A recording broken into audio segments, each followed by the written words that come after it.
नमस्कार मंडळी. तर आज आषाढी एकादशीच्या निमित्ताने आम्ही गेलेलो वडाळ्यातील प्रति पंढरपूर या मंदिरात.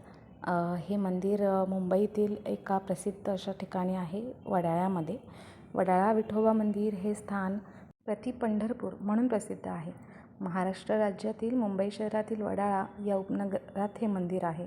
श्री विठोबा गणपती महादेव मंदिर असे या मंदिराचे नाव आहे.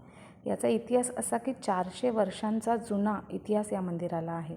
मुंबईमधील आगरी आणि कोळी समाजातील दिंडी वारीला जात असे. या वारीतील एका गुरुला पायाला दुखापत झाली असे वाटल्याने सर्वजण पाण्यात पाहू लागले. त्यावेळी त्यांना विठ्ठलाची मूर्ती सापडली. त्यावेळेपासून ही मूर्ती वडाळा येथे मंदिरात स्थापन करण्यात आली. ज्या भाविकांना दरवर्षी आषाढी एकादशीला श्री क्षेत्र पंढरपूर येथे जाणं शक्य होत नाही, असे भाविक वडाळा येथील या मंदिरास भेट देण्यासाठी येतात. आषाढी एकादशीच्या दिवशी या मंदिरात पांडुरंग आणि रुक्मिणी देवीची विशेष पूजा आयोजित केली जाते. त्यासाठी भाविक भल्या पहाटेपासून रांगा लावतात. मुंबई आणि परिसरातील आजूबाजूच्या परिसरातील वारकरी आपल्या आपल्या दिंड्या घेऊन मंदिराला भेट देतात. आषाढी एकादशी आणि कार्तिकी एकादशी या दिवशी येथे विशेष जत्रा भरते. सगळेजण आपापला आनंद साजरा करतात. लहान थोर मंडळी वेगळ्या वेगळ्या वेशभूषा करून येथील दिंडीमध्ये सहभागी होतात. आता आपण बघूया येथील वारकरी मंडळी कशी आपली पारंपरिक संस्कृती येथे सादर करतायत.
मला सुद्धा आषाढी एकादशीला पंढरपूरला जाणे शक्य नसेल तर तुम्हीही वडाळ्यातील या प्रति पंढरपूर विठू रखुमाईच्या मंदिराला नक्की भेट द्या.